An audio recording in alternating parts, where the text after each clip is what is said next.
김윤경의 생생경제. 안녕하세요. 김윤경입니다. 날이 많이 추워졌죠? 마음 추우신 분들은 아마 더 춥게 느낄 수 있는 날씨일 겁니다. 일을 하고 있는 저도 늘 불안한데 일을 하고 싶어도 못하는 청년들 마음은 더 춥지 않을까 늘 안쓰럽습니다. 생생경제에서 그동안 청년 일자리 문제 앞서서 또 적절하게 방향을 잡을 수 있길 바라는 마음으로 고민을 많이 해왔는데요. 오늘은 YTN 라디오 생생경제와 한국전파진흥협회가 함께하는 2015 장기 프로젝트 집앤잡 일자리 잡 프로젝트 최종 토론을 해보려고 합니다. 전문가분들 모시고요. 오늘 2, 3, 4부 심층적으로 논의해보겠습니다. 김윤경의 생생경제 1부 시작합니다.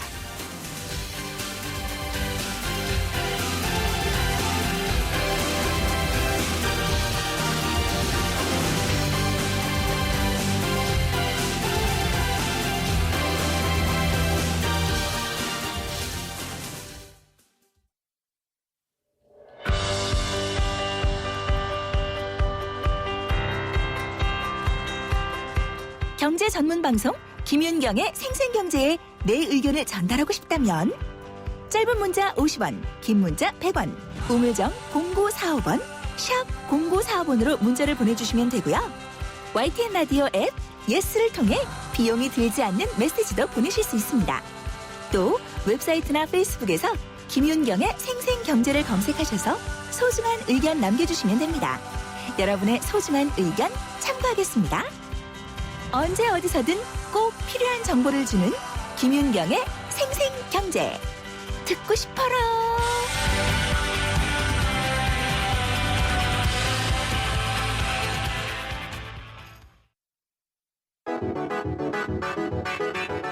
오늘 하루 당신이 꼭 알아야 할 경제 뉴스는 중요한 경제 뉴스를 콕콕 집어드립니다. 네, 오늘은 경제 뉴스부터 알아보도록 하겠습니다. 뉴스원의 최명경 기자 연결합니다. 안녕하십니까? 네, 안녕하십니까. 네, 날도 춥죠? 아주 그냥 갑자기 추워져서 더 추운 것 같습니다. 네, 겨울 하면은 부동산도 비수기잖아요. 네, 근데 분양은 굉장히 뜨겁다는 얘기가 있는데 진짜 그런가요? 그렇습니다. 숫자적으로는 그렇게 나타나고 있고요. 실제로 이게 실수요자 청약까지 이어질지는 좀 봐야 되겠습니다. 어쨌건 초겨울이면 부동산 비수기인데 올 들어 가장 많은 부동산 분양이 요번 주, 그러니까 다음 주죠. 예, 몰릴 것 같다고 그런 전망이 나오고 있고요. 연말까지도 이 약간 밀어내기식으로 분양이 좀 몰릴 것 같습니다. 오늘 개관하는 아파트 모델하우스만 전국에 33개 단지 정도가 된다고 하고요. 수도권에만 16개, 지방에 17개입니다. 다음 주에 청약을 받는 아파트 물량이 27,295가구. 가을 성수기인 10월 다섯째 주, 넷째 주 때가 28곳 21,800가구, 21,500가구 뭐 이 정도 수준이었는데 가을 성수기보다 다음 주가 훨씬 더 많은 물량이 예고되고 있습니다. 말씀하신 대로 이제 연말 되면은 밀어내기 분양은 늘 있어 왔잖아요. 그렇죠. 네. 근데 그런 물량보다도 훨씬 많은 것 같은데요? 평상시보다 상당히 좀 많습니다. 네. 최근 3년 평균으로 12월 분양 물량이 한 19,500가구 정도 됐는데요. 올해 12월 분양 물량은 36,800가구 정도로 예상이 됩니다. 네. 이제 다음 주에 이제 분양이 이렇게 몰리는 거는 이번 주까지, 다음 주까지 그 분양을 시작을 해야 청약을 받고 뭐 1, 2순위 당첨자 고르고 다시 재청약 받고 이런 절차들이 크리스마스 이전까지 마무리가 될 수 있다고 합니다. 네. 그러니까 한 주만 더 늦춰지면 크리스마스 시즌 지나가고 이러면서 열기가 떨어질 것이기 때문에 좀 미리 앞당기는 그런 것들이 좀 있을 것 같고요. 연말 12월에 분양이 많은 것에 대한 원인을 따져보면 내년에 예고돼 있는 악재들이 좀 많으니까 가계대출을 좀 억제한다든가 미국 금리 인상이 또 예고돼 있고 이런 부분들 때문에 건설회사에서는 연말까지 분양을 좀 마무리하려는 그런 모습을 보이고 있는 것 같습니다. 일단은 청약에 참여하려는 분들이 많은 것은 이런 이유 때문일 것 같아요. 네. 근데 이제 문제는 이런 이유 때문에 부동산 시장이 하락하게 되면 문제잖아요. 그렇죠. 예. 일단 분양은 건설사에서 이렇게 밀어내기 시작을 막 하는데 좀 위험 신호라 그럴까요? 공급 과잉에 대한 얘기들은 계속 좀 얘기가 좀 나오고 있죠. 아직까지 분양 안 된 것들도 많이 있고요. 미분양 아파트들도 그렇고요. 예. 그러니까 분양을 먼저 하고 그게 건설이 다 되고 나면 입주는 2년, 3년 뒤 정도부터 이제 입주를 하게 되는데 그때 과연 가격이 유지될 것이냐 네. 이거에 대한 좀 갑론을박이 좀 있는 것 같습니다. 뭐 공급 과잉론 뭐 이런 얘기들 이제 좀 인터넷이라든가 전문가들 사이에서 계속 좀 오가고 있는데요. 이 공급 과잉에 대한 시그널, 위험 신호 이런 것들을 좀 정리한 뉴스가 좀 있습니다. 네. 제일 첫 번째 이 시그널은 미분양 주택이 늘어나고 있다 이 부분인데요. 국토교통부가 조사한 이 서울 수도권 지역 미분양 주택이 15,576가구로 집계가 됐습니다. 10월 기준인데요. 9월보다 1,027가구 정도가 늘어났습니다. 7% 정도. 10월이면 이사 성수기인데 미분양이 늘어났다는 것 자체가 조금 위험한 시그널이다. 이렇게 분석이 되고 있고요. 또 한 가지는 이제 집값 상승폭이 둔화되고 있다. 예. 이게 또 하나 시그널이라고 합니다.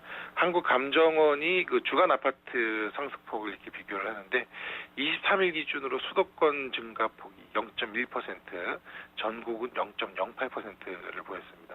전주에 비해서 수도권은 0.02%포인트, 또 이 전국 기준으로는 0.01%포인트 증가폭이 내려간 건데요. 이런 집값 상승률이 둔화되는 것, 이것도 이 공급 과잉을 나타내는 시그널이다. 네. 이런 예상들을 하고 있습니다. 실제로 이제 그 분양되는 물량들이 엄청나게 많으니까 네. 아직 안 풀린, 네. 그러니까 이 수치로 확인되지 않은 것들이 더 많잖아요. 그렇죠. 이런 것들이 올해 연말까지 예상되는 이 인허가 물량이 71만 가구 정도, 그러니까 인허가 받는 게 71만 구 정도여서 이게 이 작년보다 한 50% 이상 이렇게 늘어나는 규모거든요. 이런 것들이 쌓이고 이제 인허가 받은 다음에 분양을 시작해서 그게 입주되고 이런 그 과정까지 가면 공급 과잉으로 나타날 수 있을 것 같습니다. 공급 과잉 시그널 뭐 이런 얘기들 쭉 드렸고, 이게 2, 3년 뒤 정도의 입주 물량 폭탄으로 나타나고 가격 급락이 되고 깡통 아파트가 속출할 수 있다. 네. 이게 이 비관론 쪽에서 얘기하는 가장 좀 안 좋은 그런 시나리오입니다. 그렇군요. 그래서 어쨌든 집값이 오른다는 확신이 없이는 내 집 사기가 참 힘들었는데 올해는 시장이 좀 활기를 띠니까 또 규제도 많이 풀렸으니까 장만하신 분들도 꽤 있잖아요. 그렇죠. 예, 네. 이런 분들이 아마 좀 노심초사하지 않을까 좀 걱정되네요. 실수요라면 이거 네. 사전을 조금 말씀드려도 될지 모르겠는데 실수요자라면 그렇게 걱정 안 하셔도 될 겁니다. 자기가 산 집이 집이니까. 떨어지면 예. 옆집도 같이 떨어지거든요. 그러니까 예. 집을 이제 크게 옮기시거나 필요에 따라서 옮기실 때 내 집도 싸게 팔고 살 집도 싸게 사시면 뭐 그렇게 이거 좀 위로가 되는 말씀인지 모르겠습니다. 그냥 살아도 되고. 예. 그러니까요. 그렇게 예. 생각하시면 큰 부담은 안 되실 거고요. 투자 목적으로 사셔서 뭐 여러 주택을 사신 분들은 조금 이런 네. 시그널들을 잘 보셔야 될 것 같습니다. 근데 가계 대출은 많이 늘었어요. 저금리 네. 때문이기도 하고 올해까지는 부동산 어떤 부양에 대한 정부의 좀 의지가 엿보였거든요. 그렇죠. 네. 정부는 이제 관리를 해야지 되니까 아무래도 좀 고민이 많을 것 같아요. 네.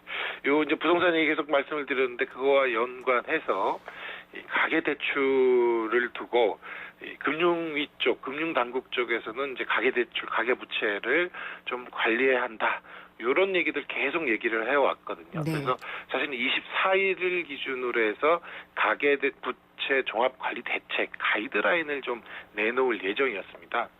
예, 금융위원회가 지난 7월부터 금융기관하고 같이 대출 심사 강화라든가 원리금 분할 상환을 유도하는 내용 등의 가계부채 대책을 마련키로 했고 그게 이제 이번 주에 원래 나올 예정이었는데 돌연 지금 보류하고 재검토를 하겠다고 합니다. 네, 이유는 뭔가요? 뭐 부동산 얘기 쭉 말씀드렸는데 급격하게 이런 가계부채에 대한 관리를 할 경우에 이 부동산 경기가 급격하게 꺾일 수 있다. 이런 우려가 정부 당국에서 좀 제기되는 것 같습니다. 네. 아예 보류한 건 아니고 재검토를 한 뒤 이 여러 가지 상황에 맞춰서 다시 내놓겠다라고는 했는데 당초 계획보다는 조금 늦추거나 이 내용도 조금 완화될 것으로 이렇게 예상이 됩니다.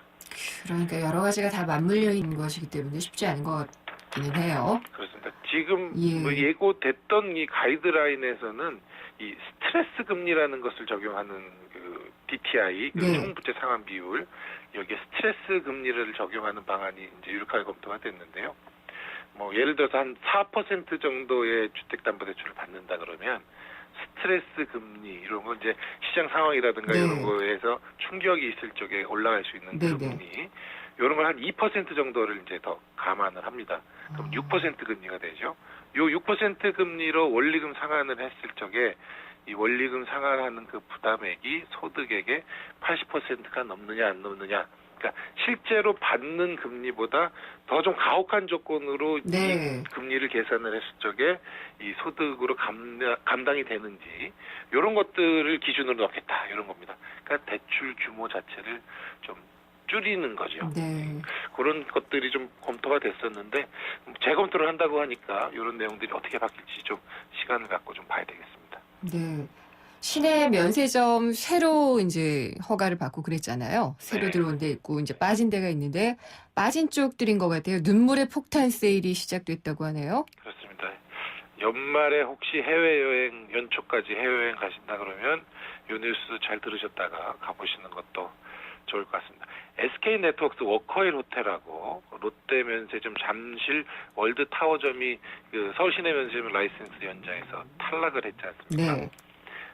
뭐 이 라이센스 기간 이후로 3개월, 6개월까지 이제 연장은 가능한데 어쨌건 그 기간 동안 있는 재고 물건들은 치워야 되니까 눈물의 폭탄 세일을 하고 있다고 합니다. 엄청난 재고 물량이 나오겠네요. 그렇습니다.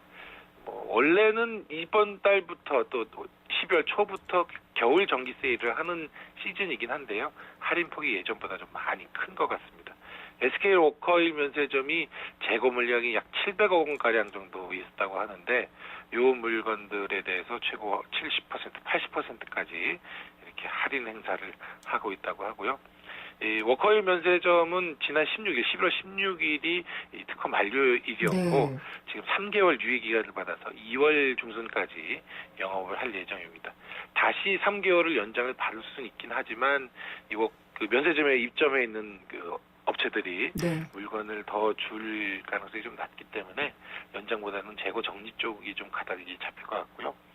네, 롯데면세점은 잠실 월드타워점에서 최대 80%까지 할인 행사를 한다고 합니다. 네. 여기 재고 물량은 1,200억 원 정도니까 더 많을 것 그렇구나. 같습니다. 예. 있는 사람들만 더 싸게 잘 살 수 있을 것 같다는 좀 삐뚤어진 생각이 좀 들기도 하는데요. 근데 요새는 뭐 네. 저가 항공이나 이런 게 있어서 아, 해외여행이 네. 좀 저렴하게 갈 수 있는 기회들이 알겠습니다. 있으니까요. 네.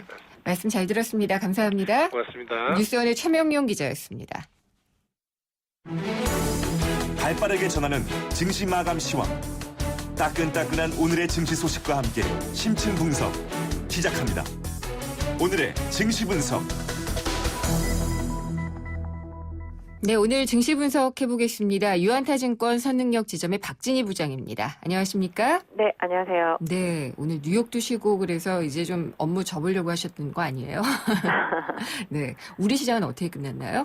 네, 우리 시장 장 초반에 약세로 출발해서 장중 강세를 보이기도 했습니다만은 장 후반부에 다시 약세로 마감하는 모습을 보였습니다. 예. 일단 전체적으로 분위기가 조금 안 좋은 모습으로 마감을 하면서 주말에 대한 부담감을 가지는 모습으로 마감을 했는데요. 종합주가 지수는 2028.99 마이너스 1.69포인트에 마감을 했고요. 코스닥주가 지수는 694.21 플러스 0.79포인트에 마감을 했습니다. 전체적으로 외국인들은 양시장에서 매도를 이어갔고요. 개인 투자자들도 양시장에서 매도를 이어간 모습입니다. 오늘 연기금에서 강하게 또 매수를 해주면서 시장의 매수력을 계속적으로 보여줬습니다만은 오늘 투신권을 통해서 400억대의 좀 매물이 출회되면서 네. 시가총액 상위 종목들과 일부 종목들에 대해서 계속적으로 좀 매물이 압박을 주는 하루였었습니다. 미국은 어제 쉬고, 그러니까 간밤에 쉬고 오늘 밤에도 놀잖아요. 네네. 그래서 이게 우리 시장에는 그래도 좀 도움을 주는 변수 아닌가요? 미국 같은 경우는 이제 반나절만 장이 열리게 되고요. 예. 전체적으로 일단 뭐 블랙 프라이데이, 그다음에 이제 사이버 먼데이까지 이어지는 쇼핑 네, 뭐 피크로 시즌이죠. 이어지기 때문에 시장도 전체적인 그런 부분에 대한 기대감은 있습니다만은 계속적으로 나오는 얘기들은 뭐 이번에는 뭐 크게 기대하기 어렵다 뭐 이런 얘기들 좀 많이 나오고 있는데요. 원래 좀 기대가 크면 그 기대가 큰 만큼 실망도 큰 법이라서 예. 어떤 반응을 보일지는 모르겠습니다만 전반적으로 시장 자체가 단기적으로 좀 고점권에 향해 있기 때문에 이런 부담들이 계속적으로 좀 시장을 압박하는 요인으로 좀 작용을 하고 있기도 합니다. 특히 오늘 같은 경우 장중에 좀 중국 시장이 좀 낙폭이 커서 네. 전반적으로 시장이 후반부로 들어서면서부터 더 약해지는 큰 좀 원인을 좀 제공하기도 했습니다. 그러면은 지금까지 보면은 블랙 프라이데이 이후에요. 이 미국이 소비를 좀 했다라고 하면은 수혜받는 업종들이 있었나요? 전체적으로 뭐 미국 쪽에서 블랙 프라이데이라고 하면은 소비가 가장 크게 많이 늘어나는 쪽은 IT 쪽이 좀 많이 있고요. 아, 네. 네, IT 쪽 그다음에 뭐 게임기, 예. 예, 뭐 아까 뉴스에서도 보니까 뭐 플레이스테이션 얘기도 나옵니다만, 네. 뭐 엑스박스라든지 뭐 이런 얘기도 나옵니다만은 전체적으로 IT 기기들의 좀 세일폭이 좀 크고요. 뭐 의류나 이런 부분들도 좀 많이 있는데 국내에서도 오늘 뭐 관련해서 홈쇼핑이라든지 백화점 관련주들이 오늘 좀 강하게 올랐고요. 네. 의복 관련주들도 오늘 좀 강세를 좀 보였습니다. 오늘 대형주들은 좀 많이 내린 것 같아 보이는데요. 네네. 예. 맞습니다. 그럴 수밖에 없는 게 오늘 투신권을 통해서 좀 매물이 많이 예. 나왔고요. 외국인도 좀 매도를 이어갔습니다. 주가가 거의 2050선 언저리만 가면 여지없이 매물이 추가되고 있기 그러니까요. 때문에 예. 지수 관련 대형주들은 좀 탄력을 잃게 되고요. 단기간에 좀 최근에도 또 뭐랄까 중소형주 말고 그동안 지수 관련주들이 좀 가려져서 많이 급락을 했던 종목들이 순환매로 좀 올라오는 장이라서 수급들도 좀 많이 흩어져 있기 때문에 네. 대형주들을 좀 2050을 넘기기 위해서 끌어올릴 만한 뭔가 이슈가 있어줘야 되는데 네. 그런 이슈가 없기 때문에 시장이 좀 대형주들은 그냥 등락만 계속 유지하고 있는 모습을 보이고 있습니다. 그렇군요. 또 뭐 종목 중에서는 눈에 띄는 게 있었나요?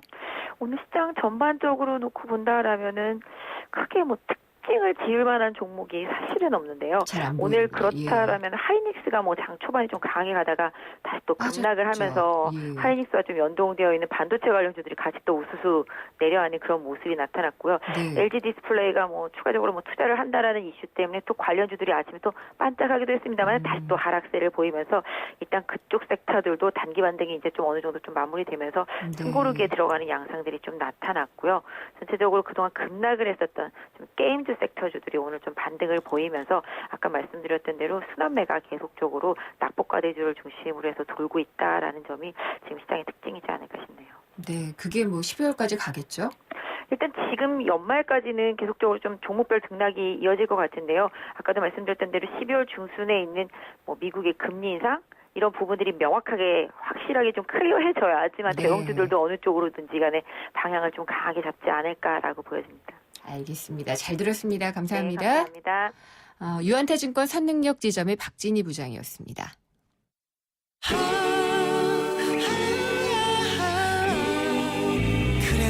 포스트 그래놀라는 우유엔 더 고소하고 포스트 그래놀라는 요거트엔 더 바삭하죠. 왜? 두 번 구웠으니까. 기억하세요. 두 번 구워 완벽한 아침. 그래놀라는 포스트. 생생경제 1부 함께 하셨습니다. 오늘도 생생경제 열심히 들어주시는 우리 애청자분들께 선물을 준비를 해놓고 있는데요. 알칼리수로 건강해지는 네모메이스 한 박스가 준비가 돼 있고요. 참 쉬운 중국어 문정아 중국어에서 드리는 10만 원 상당의 온라인 수강권, 또 주식회사 이밥차에서 쓰기만 해도 부자가 되는 2016 가계북을 준비를 해놓고 있습니다. 생생경제 들으시면서 생생한 의견을 바로바로 문자 주시면 됩니다. 문자는 짧은 문자는 50원, 긴 문자는 100원의 정보 이용료가 부과되고요. 휴대전화 우물정의 0945번, 우물정의 0945번으로 의견 보내주시면 저희가 몇 분 추첨해서 선물을 보내드리도록 하겠습니다. 광고 들으시고요. 2부부터는 금융기획 토론 이어집니다. 2부 기다려 주십시오.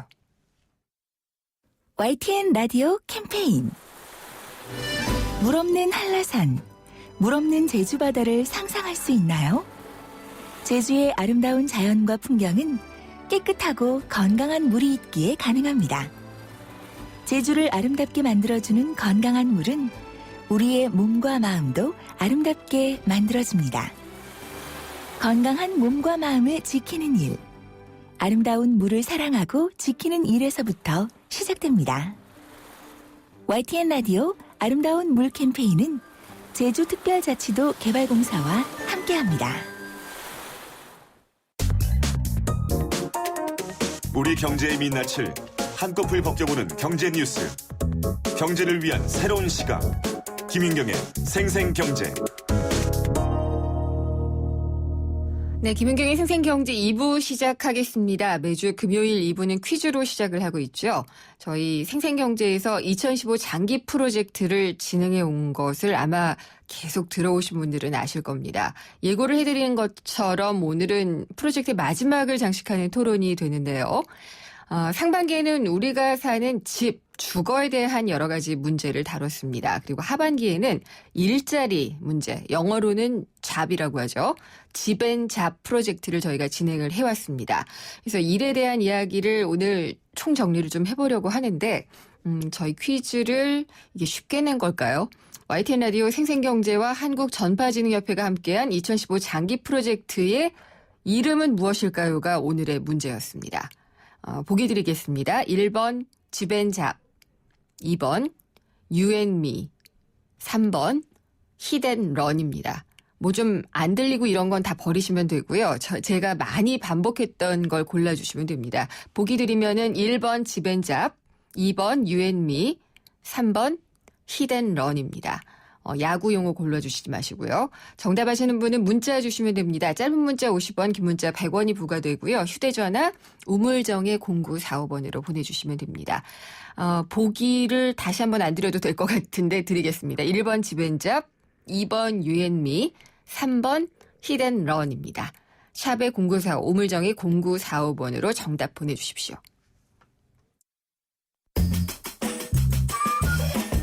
생생경제를 다양하게 만나는 방법. YTN 라디오 앱 예스와 YTN 라디오 웹사이트, 팟캐스트를 통해서 실시간 청취와 다시 듣기가 가능합니다. 언제 어디서나 손쉽게 만날 수 있는 생생경제. 참 좋다.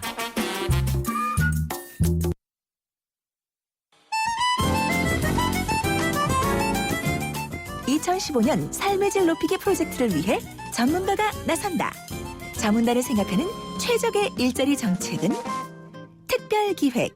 복지는 안정적인 일자리부터 시작된다.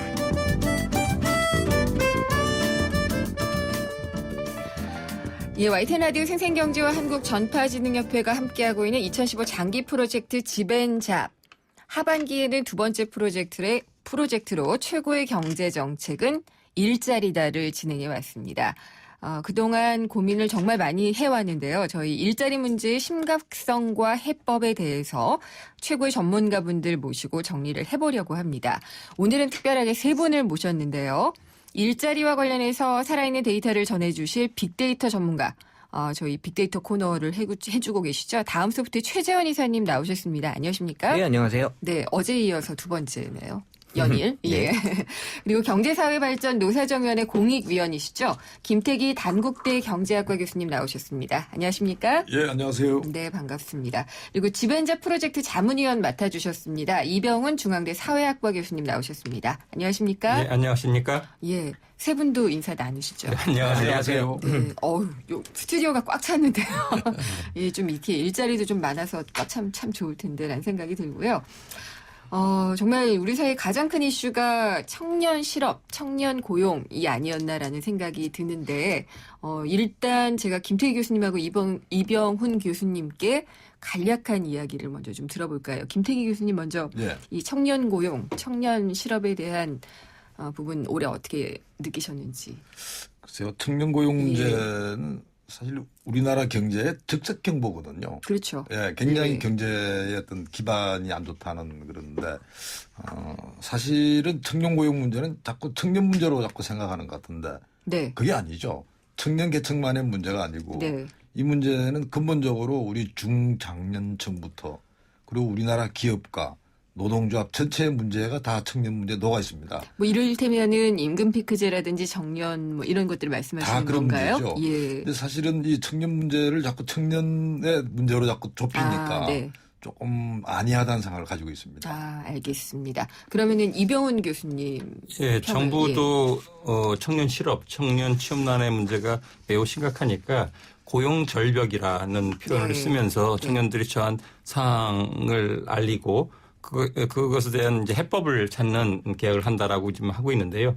저도 뭐 고용 절벽이라고 부를 만큼 심각하다. 심지어는 저는 그 현재 이미 네. 청년들이 겪고 있는 취업의 어려움이 절벽 뿐만 아니라 이런 문제가 뭐 한때 문제가 아니라 계속 심각해지고 있는 상황으로 그렇죠. 예, 진행이 예. 되고 있기 때문에 심지어는 국가 재난 수준까지 이 네. 문제가 이른 것이 아닌가. 그만큼 정부나 네. 앞서 김 교수님 말씀하신 우리 사회 각계가 같이 이 문제를 좀 해결을 적극 나서야 될 만큼 심각한 문제로 대두되고 있다라고 네. 말씀을 드립니다. 저도 두 분의 말씀에 동의하는 게 정말 이게 그냥 청년의 문제도 아니고 그다음에 단기의 문제도 아니고 그러니까 구조적이고 중장기적인 그 문제로 해결을 해나가야지 되는데 참 쉽지 않다라는 생각을 많이 해왔고요. 저희가 그 취업전선에 뛰어들고 있는 취준생들 정말 오늘 추위도 강추인데 시베리아 한복판에 서 있다는 느낌이 들 것 같아요. 그래서 시민들의 얘기 한번 들어봤는데 한번 들어보고 가겠습니다.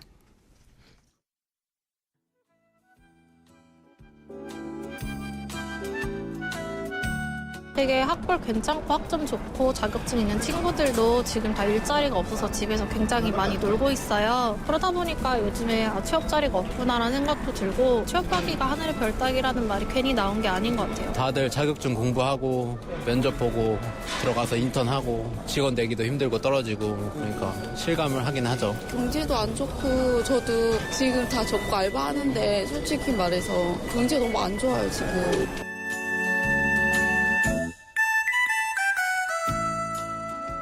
최재원 이사님, 네. 딴 데 보다가 가셨나요? 네. 어떻게 들으셨어요? 사실 뭐 저는 이 부분에 있어서 직접 회사에서 또 이 사원들을 진짜 접하고 그러니까요. 또, 네, 직접 예. 직원들을 뽑고 왔기 때문에 조금 좀 현실에 가까이 와 있는 네. 상태이긴 한데요. 이 SNS에서 보면 2013년도부터 이 청년 실업에 대한 이야기들 많이 올라왔거든요. 한 4년, 3, 4년 된 거군요. 그렇죠. 예. 예. 근데 이제 이 SNS라는 게 그 1인 미디어 역할을 하면서 네. 크게 이제 두 가지, 그러니까 내가 직접 글을 쓰거나 네. 남이 글을 이제 뭐 소위 얘기해 리트윗하거나 네. 하는 경우가 있는데 2013년도까지만 해도 내가 글을 직접 쓰는 경우가 많았어요. 청년 실업에 대해서. 네네. 근데 2014년도부터 달라진 거는 남이 쓴 글을 많이 리트윗을 해요. 그건 어떤 차이예요? 공감을 많이 한다는 거거든요. 아. 그러니까 저희가 이제 분석할 때도 이 공감을 얼마나 하느냐에 대한 기준을 생산량과 그 리트윗량으로 따지는데 지금 넘어섰어요. 그러니까 이미 네. 다 공감을 하고 있다라는 주제라는 거죠. 이거는 뭐 새롭게 만들어낼 말이 아니라 이미 다 깔려 있는 주제다라는 거고 네. 긍부정으로만 봐도 이제 부정이 긍정보다 한 2배 정도 높게 그렇겠죠. 이제 나타나 있고요. 그리고 예. 한 예능 프로에서 출연자가 우리 코딱지들 회사 다니죠라고 했는데 네네. 거기 채팅창에 직장이 없어요. 이러라는 글 때문에 정말 분위기가 숙연해지는 네. 정말 이제 웃을 수 없는 현실이 네. 지금 나타나지 않았나 생각을 합니다. 맞아요. 진짜 근데 학교에 계시면은 더 많이들 느끼시지 않을까 이런 생각도 드는데 김태희 교수님, 근데 우리 그 청년 실업률 통계 나오는 걸 보면은요, 한 10%? 네. 뭐 중소기업 연구원에서 그 정도 내놓은 것 같고 또 통계청 보면은 지난달 청년 실업률이 7.4%예요. 체감하는 거는 훨씬 더 깊거든요. 그렇죠. 예. 우선 실업률은 좀 이 통계 기준에 따라 좀 차이가 좀 나요. 네. 그러다 보니까 뭐 중소기업 연구원 실업률, 그다음 통계청 실업률 나오는데 일단 우리가 공식 실업률은 청년 실업률이 대략 한 8% 정도 됩니다. 네. 그리고 보통 우리 전체 평균 실업률이 한 3% 되면 보통 2배, 한 3배 정도가 네. 과거에는 높아왔고요. 근데 문제는 이 공식 실업률이 아니에요. 아까 체감 실업률 이야기를 했는데, 사실은 청년들 경우는 이게 지금 실업인지 취업인지 네. 애매모호하고. 그러니까 취업은 일단 했는데 재취업을 준비하는 사람들도 이 통계 수치에서는 이렇게 그렇죠. 뭐랄까 변수가 되는 거죠. 그러니까 사실 취업이냐 아니냐가 굉장히 모호한 지대에 있는 분들이 많고, 또 취업의 질이 매우 낮아요. 네. 그러니까 뭐 알바든지 예. 뭐 이런 일들이 많기 때문에 본인이 취업했다고 인식하기가 참 어려울 정도로 그런 좀 곤란한 일자리도 네. 있다 보니까 실제로 체감 이 청년 실업률은 당연히 높을 수밖에 없고, 뭐 제일 좀 문제가 취업도 아니고 네. 또 공부하는 것도 아니고 예. 뭐 이런 게 니트족이라 그러거든요. 예. 그 니트족 경우는 아마 전 세계에서 어떤가 할 정도로 우리나라가 높습니다. 그러다 보니까 체감 실업률과 공식 실업률의 차이가 클 수밖에 없는 거죠. 그렇죠. 네. 이병헌 교수님께 그럼 니트족 얘기가 나왔으니까 좀 예. 여쭤볼게요. 지금 뭐 N포 세대라 그러잖아요. 예. 처음에 3포 그래서 뭐 연애, 출산, 결혼인가요? 예. 이거 포기하다가 이제 뭐 다 포기한다 그래서 N포 세대라고 하는데 니트라는 게 사실은 취업 포기족이라고 쉽게 얘기할 수 있을 것 같거든요. 예, 그렇죠. 구직 이게 단념. 많아지면은 우리 사회의 어떤 동력이 떨어지고 굉장히 안 좋을 것 같아가지고요. 그 앞서도 네. 교수님 말씀을 잘하셨는데요. 그 공부를 하고 사회에 나와서 그들이 자리를 네. 잡고 그 개인으로서는 자기 나름대로 성인된 자립된 생활을 꾸릴 수 있는 식의 조건이 일자리인데 그거를 제때 마련하지 못하다 보면 개인의 네. 불행 그리고 예. 일찍이 그런 오히려 생산을 통해서 사회에 여러 기여를 해야 될 사람들이 오히려 이제 부양을 가족 네. 단위로 받거나 아니면 빈곤층으로 또 분류되면서는 또 사회적으로 책임을 져야 되는 그런 흐름이 되는 거고요. 예. 그들이 유화되면서는 사회에 많은 부담이 되는 거죠. 집단화됐을 때 갈등 요인이 될 수도 있고 그렇죠. 그리고 이 빈곤화 문제가 따를 수 있고 이런 상태에서 리트족이 비단 우리나라뿐만 아니라 세계적인 이 청년 실업 문제가 크게 부각되면서 네. 니트족을 어떻게 정책적으로 예. 관리하거나 아니면 최소화할 건가. 핵심은 그 일도 안 하고 네. 그러니까 일도 안 하고 일을 할 그 의욕도 없고. 일할 준비도 안 하는 사람들을 핵심은 이제 어떻게 활성화시킬 것인가. 노동시장에 네. 참여할 수 있는 동기나 의욕을 어떻게 만들어낼 것인가라고 하는 것이 이제 핵심인데 그런 점에 비추어서는 우리가 앞서 청년 실업 문제 매우 심각하다 하는데 이 니트족 문제만 보더라도 계속 늘어나고 있다는 점. 네. 그래서 그 앞서 OECD 비교에서도 제일 높은 수준이지만은 무려 18.5%. 그러니까 아까 그래요? 체감 실업률이 정부가 얘기하는 취업 애로 계층이라 해서 한 22% 얘기하는데 또 다른 노동단체는 30% 얘기하거든요. 네네. 거기에 이 지금 니트족 18.5%를 더하면은 거의 절반 되는 사람들이 실질적으로 네. 그 실업 상태에 있거나 아니면 구직을 해도 잘 안 되니까 아예 네. 포기하고 집에 있는 사람들이 둘 중에 하나인 셈이니까 우리 청년 실업 문제가 얼마만큼 심각하다는 얘기를 이를 통해서 우리가 확인할 수 있겠죠. 김태희 교수님, 그 학교에서 학생들 가르치시다 보면은 이제 굉장히 우수한데 취직이 잘 안 되는 그 아이들도 보실 거고 어떠세요? 그러니까 이게 스펙들은 다 높거든요. 그래서 스펙은 너무 높아서 이제 그걸로 비교할 수 없으니까 기업들은 역량으로 보겠다라고 하고 있고 더 어려졌다는 얘기를 많이 하는데 어떤가요? 참 아까 우리 니트족 문제랑 네. 연결되는 문제인데요. 우리나라가 사실 그냥 고학력화 네. 됐다는 근데 장점이기도 해요. 근데 예. 가장 맹점은 뭐냐면 고학력화되면서 직업훈련과는 완전 담을 쌓아버린 거예요. 노동시장에 진출할 준비는 안 한 상태에서 고학력화되다 보니까 대학에 돌아가지고 그냥 대학 공부 따로 입시 준비 따로 아니 네, 취업 준비 따로 예. 이렇게 되다 보니까 졸업할 때는 정말 뭐 체계적으로 갖춰진 게 없고 결국은 이제 우리가 대학교 졸업자가 공급 과잉이라는 얘기죠. 너무나 많은 사람 대학을 가고 있고 그다음 두 번째는 대학 공부를 하면서 취업 준비를 체계적으로 되어 있는 게 아니다 보니까 네. 사실은 더 이 어려움이 가중되는 지금 이런 문제가 되는 사실은 겁니다. 근데 대학은 정말 공부하러 갔던 곳이고 그렇죠. 그런 곳이잖아요. 네, 근데 네. 지금은 취업에 대한 어떤 실효성을 살리지 못하면은 그 대학의 평가가 낮아지는 게 아닌가라는 생각까지도 들어요, 저는. 지금 현재는 좀 그렇게 가 있죠. 네. 대학이 정체성 문제가 걸려 있는 거예요. 예. 지금 대학이 이제 학문의 전당 그걸 공부하는 데인지 아니면 취업 준비하는 데인지 이런 지금 그러니까요. 혼란기에 빠져 있습니다. 예, 최전 이사님께도 좀 여쭤보고 싶은데 네네. 그 취업을 하고 싶으니까 네. 다들 이제 급박한 마음에 정보는 제일 많은 SNS를 많이 찾을 것 같거든요. 네네. 취업 준비, 뭐 박람회, 뭐 여기 뭐 자기소개서 뭐 이런 것들도 굉장히 많이 찾아볼 것 같고 그래요. 네네. 이 SNS 상에서 가장 관심을 보이는 세 가지가 첫 번째가 스펙, 그 다음이 스펙. 채용 정보, 네. 그 다음 이제 취업 박람회 순으로 이제 관심도가 높게 나타났는데 예. 제가 90년대 초반 대학 다닐 때만 해도 네. 채용 정보는 전적으로 선배한테 의존을 했어요. 아니면 왜냐하면- 게시판.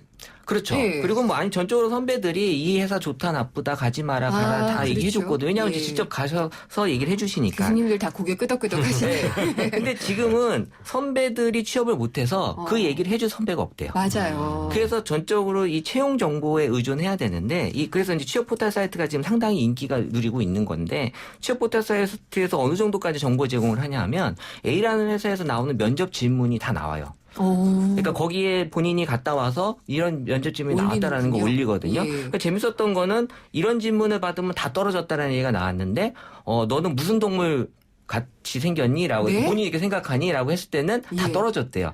그러니까 이제 말도 안 되는 질문을 받았을 그렇죠. 때. 그러니까 이제 그런 질문 받았을 때는 떨어졌다고 생각해라. 뭐 이런 어떤 팁들까지도 뭐 다 이렇게 올라오고 그래서 이제 정보에 대한 어떤 그 다양성이 지금 취업 포털 사이트에서 너무 많이 이제 올라오고 있는데 스펙 관련돼서는 이제 영어를 그래도 제일 관심 있게 지금 그렇죠. 공부를 제일 기본으로 보잖아요. 네, 하고 예. 있고요. 그다음에 이제 자소서. 자기소개서. 네, 그다음 이제 학점, 자격증, 그다음 나이 순으로 네. 본인들은 지금 그렇게 생각하고 있는 거예요.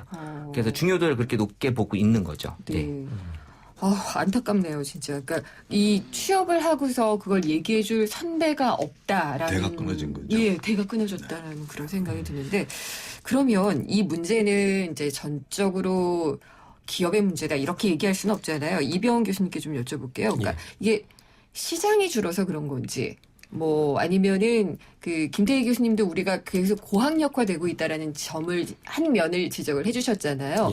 고학력화를 막을 수는 없거든요. 근데 그들의 어떤 눈높이를 낮추라고만 얘기할 수도 없고 어떤 문제들이 지금 가장 이 청년 취업을 어렵게 만들고 있는 걸까요? 글쎄 뭐 하나를 딱히 짚어서 이것 때문에 이 청년들의 문제다라고 하기에는 복합적인 이유를 들 수밖에 없을 텐데요. 통상 그 노동시장 이런 일자리 문제 관련해서는 수요 공급 그리고 또 사실 또 수요 공급이 어떻게 잘 매칭할 수 있는 인프라라든가 그 사회 시스템이 갖춰져 있는가를 얘기할 때 아무래도 우리나라 청년 노동시장에서는 앞서도 언급이 되셨는데 소위 이 수급 불균형, 고학력으로 공급은 많은 반면에 그들이 가고자 하는 좋은 일자리는 사실 또 줄었어요. 그래서 앞서 그 고학력 인프라 얘기는 언급을 하셨는데 지난 90년대 중반 특히 외환위기 이후에 그 대기업 그들이 사실 대학 나오고서 대부분 바라는 것들이 좋은 일자리를 한다면 대기업 공공기관, 공기업 그렇게 해당되는데 그런 일자리들은 오히려 2000년대 들어와서 줄어드는 식으로 해서 그 고학력으로 배출이 많은 만큼 수요도 그런 식으로 일자리가 좀 제공이 되면 좋은데 오히려 그대로 있고 그대로 있거나 오히려 줄어들고 오히려 이제 외주라든가 비정규직 대체라든가 그런 식의 미스매치 현상이 지금 청년들의 구조적인 그 취업난 문제로 나타나고 있다라고 얘기가 되고요. 두 번째는 이제 정부도 그런 좀 어려운 가운데서라도 청년들의 문제를 좀 잘 일자리로 연결시킬 수 있는 대책을 많이 내놓고 있긴 한데 그동안에 전문가들이 보기에는 좀 청년들의 어떤 일자리를 시원하게 연결시킬 수 있는 그런 인프라를 만들어 가거나 정책이 좀 뭐 이렇게 신용내기 보여주기로 좀 실효성이 좀 부족하다 해서 수급 또 이 일자리 연결하는 그런 점을 종합적으로 좀 따져봐야 될 겁니다. 알겠습니다. 근데 고용노동부에서 이 청년 일자리 담당하시는 과장님이신가요? 여자분인데 나오셨어요. 저희 이런 토론에 나오셨는데 끝나고 눈물을 흘리시더라고요. 그만큼 가슴이 아프대요. 그러니까 이 그 정부는 신용만 한다라고 얘기를 하지만 굉장히 고민들은 많이 하고 계신다는 그런 생각은 들기도 하고요. 그 김태희 교수님께 질문을 좀 드릴게요. 그러니까 일자리, 좋은 일자리, 그럴싸한 일자리라고 우리가 얘기를 많이 하는 게 있잖아요. 그래서 눈높이를 낮춰라라는 얘기가 한 2, 3년 전까지는 되게 많았는데 요즘 좀 없어지기는 했거든요. 이걸 어떻게 이 미스매치를 해결을 해야 될까요? 우선은 지금 좋은 일자리가 많이 증발한 게 가장 큰 문제예요. 증발. 그러니까 미스매치 이전에 우선 뭐 좀 괜찮은 일자리가 해외로 많이 나가죠. 그다음 또 괜찮은 일자리 경우가 뭐 외주, 하청 이런 쪽으로 가다 보니까 그 일자리도 증발하는 거고 그나마 남은 일자리 경우에 있어 가지고 또 그 계신 분들이 떠나질 않습니다. 과거 같았으면 좀 떠나고 새로 들어가 버렸는데. 그래서 이제 계층 간의 갈등이다 뭐 이런 얘기도 그런 문제가 거기서 나오는 거죠. 그래서 이 미스매치 이전에 이제 우리가 짚고 가야 될 부분은 기업이 일자리를 국내에서 만들 수 있도록 해줘야 된다. 인센티브를 무턱대고 해외 막 나가고 그다음 막 그냥 뭐 외주 주고 하청 주고 하는 이런 부분들 안 해도 될 수 있도록 만들어주는 거. 그리고 조금 능력 있는 이런 분들 경우가 뭐 다른 자리 좋은 자리에 갈 수 있도록 순환할 수 있는 구도를 만드는 게 가장 중요하다고 보고 있습니다. 그러면은 이렇게 단적으로 얘기할 수는 없겠지만은요. 정년 연장이라든지 혹은 뭐 그 정부에서 많이 얘기를 했죠. 재계에서 얘기해요. 고용시장의 경직성. 이런 것들이 청년 일자리 문제의 큰 걸림돌이다라고 보시나요? 그 걸림돌이 되고 있죠. 우선 정년이 뭐 다른 변화가 없이 정년만 연장을 해버리게 되면 네. 기업 임금이 부담 커지니까 예. 당연히 신규 채용 안 하려고 하는 게 뻔하고요. 그리고 뭐 노동시장 경직성이 그런 거 아니겠습니까? 뭐 별로 생산성이 올라가지 않고 경기가 별로 안 좋아도 임금은 계속 올라가는. 네. 그게 경직적인 거고요. 그리고 뭐 사업이 막 확장이 돼야 되는데 고용은 그대로 유지되는 것도 경직적이라고 보는 거거든요. 그래서 따라서 이제 그런 부담들 경우가 이제 청년들 경우는 뭐 앉아서 이렇게 네. 희생당하는 이런 면이죠. 그러면 이병훈 교수님께도 예. 같은 질문을 좀 드리고 싶은데 예. 이게 저는 사실 일종의 프레임 대결 같이 느껴져가지고요. 그러니까 정년 연장이나 뭐 노동시장의 경직성 때문에 그러니까 뭐 귀족 노조들의 어떤 그 자신들의 안위를 지키려는 것과 그다음에 정년이 되어 나가지 않는 사람들 때문에 청년 일자리가 없다. 물론 김태희 교수님이 그렇게 말씀하신 건 아니지만요. 네. 그렇게 보는 시각들이 있어서 이거에 대해서는 어떤 생각을 갖고 계시는지 좀 여쭤보고 싶어요.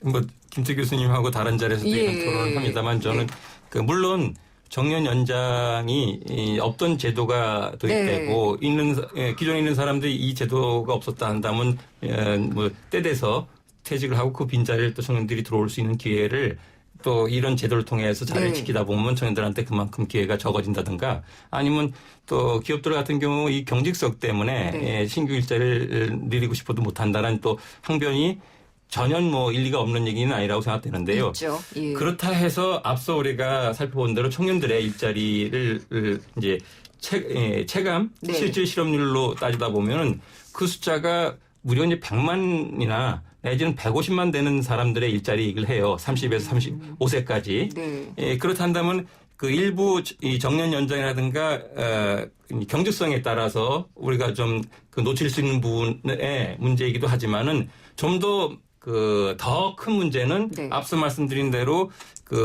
이제 노동시장에서 수급 불균등으로 고학력의 청년들은 많이 쏟아져 나오는데 그들이 갈 만한 일자리는 적다는 것이 앞서 얘기한 정년 연장이라든가 경직성뿐만이 아니라 좋은 일자리를 정부라든가 민간 기업에서 적극적으로 만들어 내는 얘기들이 더 중요할 수가 있는데 이제 얘기가 그렇게 흘러가다 보면은 이제 이를테면 그렇죠. 그 노동단체라든가 노동계에서는 이것이 청년하고 장년들하고 서로 이제 대결하는 식으로 얘기를 하면서 누구를 희생시키느냐. 근데 핵심은 상생을 같이 살 수 있는 길을 찾는 방식으로 이 문제를 좀 정부도 같이 풀어가는 게 맞지 않을까 싶어요. 저도 그 얘기를 끌어내고 싶어서 질문을 드렸었고요. 이게 정말 대결의 프레임은 아닌 것 같아서요. 여러분 지금 ITN 라디오 생생경제와 한국전파진흥협회가 함께하고 있는 2015 장기 프로젝트 집앤잡 제2탄입니다. 최고의 경제정책은 일자리다. 특집 최종 토론을 이병훈 중앙대 사회학과 교수님, 김태기 단국대 경제학과 교수님, 그리고 다음소프트의 최재현 이사님과 함께하고 계십니다. 금융회사에게 묻습니다. 안정적인 수익에는 뭐가 제일 중요할까요? 어떻게 해야 제 연금을 잘 키울 수 있죠? 미래에셋증권이 답합니다. 글로벌 자산 배분하세요. 세액공제로 절세 효과까지 준비된 연금 전문가 미래에셋증권. 투자 손실에 유의하세요. 안녕하세요. 이연복 셰프입니다. 팔도 짜장면 아세요? 갓 볶아낸 야채에 불맛 돋는 춘장을 쫙! 이래야 진짜 짜장면이죠. 오늘 팔도 짜장면 한 그릇 어떠세요? 오른손으로 비비고 왼손으로 비비고 팔도 짜장면. 안녕하세요. 유플러스 모델 보아입니다. 최신 영화 미드부터 인터넷 강의와 맛집까지 보고 싶은 비디오를 검색하면 카테고리별로 보기 쉽게 정리해주는 국내 최초 LTE 비디오 포털. 이제 보고 싶은 비디오 마음껏 즐기세요. 이번 시간은 속쓰림의 완료형을 배워볼 거예요. 겔포스 G-E-L 이 겔에 포스 전미사를 더하는 거죠. 겔포스 겔 성분이 위벽을 빈틈없이 빠르게 감싸주니까 속쓰림 바이바이. 속쓰림은 겔포스 겔포스 M 보령제약. 어디요? 빨리 나와. 아침부터 분주한 장수군 머는마을 어르신들. 오늘은 작은 영화관의 김선태 씨가 마을 어르신들의 영화 관람을 위해 기프트카 쉐어링을 신청한 날입니다. 좋은 생각까지 나누는 모두의 차 기프트카 쉐어링. 지금 신청하세요. 현대자동차 그룹. 당신은 햇살 좋은 날 산책을 좋아하고 아이와 빵을 굽는 오후의 여유도 놓치지 않는 특별한 감성을 가진 사람입니다.